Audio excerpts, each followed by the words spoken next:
Maureen Schrader lay on the operating table at St. Barnabas Medical Center in Livingston, New Jersey. 4 mechanical arms moved with precision over her abdomen. In one arm was a high-definition camera. The other 3 contained small surgical instruments that made a 5-centimeter incision just below her rib cage. It was a tiny opening, but it was big enough to put a new kidney into Maureen's body. At no point during the surgery did the surgeon actually touch Maureen. In fact, he sat several feet away, peering into a monitor and holding what looked like video game controls.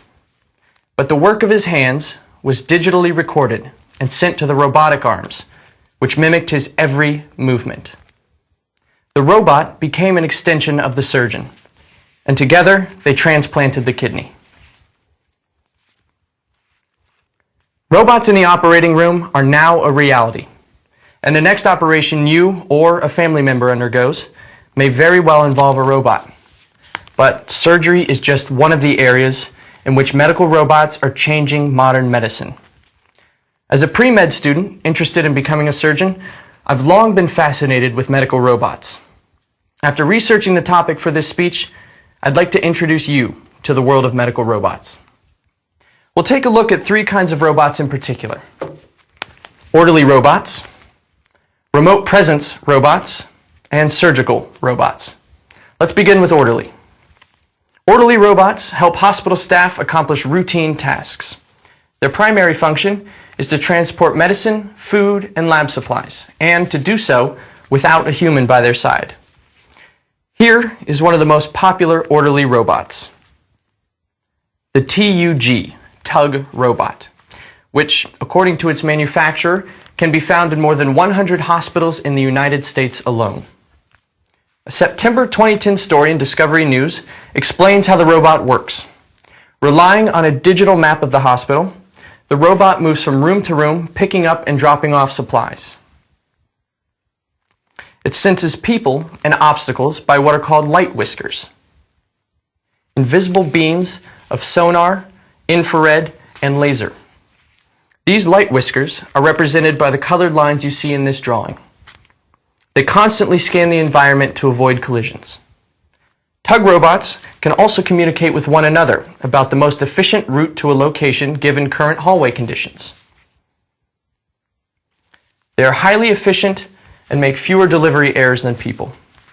Mark Weigel, Director of Food Services at Bethesda Memorial Hospital in Maryland, notes that the Tug robot never argues with patients, takes no breaks, is always polite, and always on time. But orderly robots are not the only robots transforming modern medicine. Remote presence robots allow a doctor to visit with a patient even when the doctor is not in the same room. Remote presence means that the doctor can be present with the patient even when the doctor is in a remote location. Imagine, you're sitting in a hospital room and in comes this, the RP7. A 2009 story in U.S. News & World Report explains that physicians can pilot these robots from a laptop located anywhere in the hospital or in the world. A screen, camera, microphone, and speaker system, like the ones you see in this photograph, allow the doctor to interview the patient. Hospital staff can even attach medical devices, such as electronic stethoscopes, to the robot, so the doctor can review a patient's vital signs.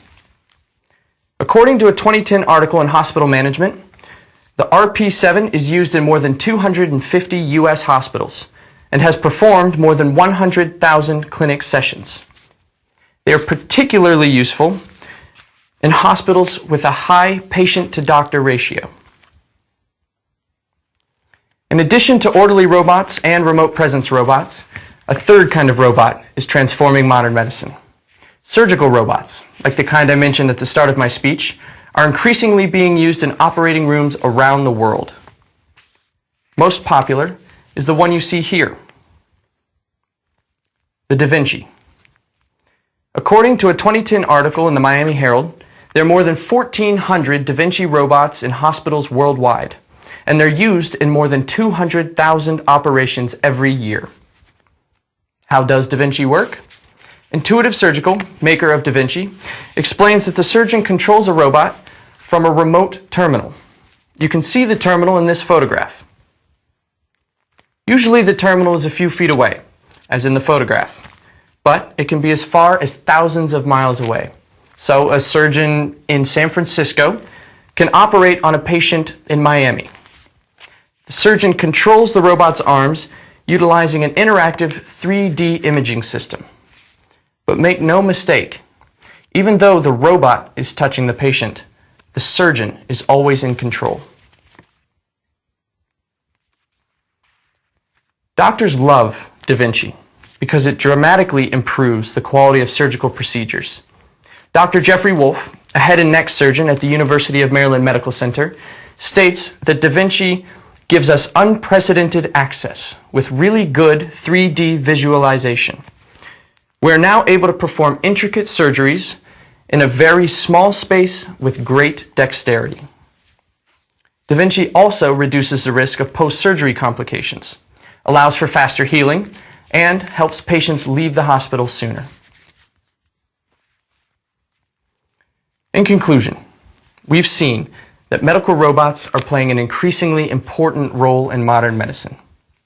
Whether it's running errands for hospital employees, helping physicians connect with their patients, or acting as a surgeon's eyes and hands, medical robots have brought the future into the present. So the next time you find yourself at the hospital, keep your eyes peeled for the kind of technological marvels that used to only exist in science fiction. Medical robots are now a matter of science fact.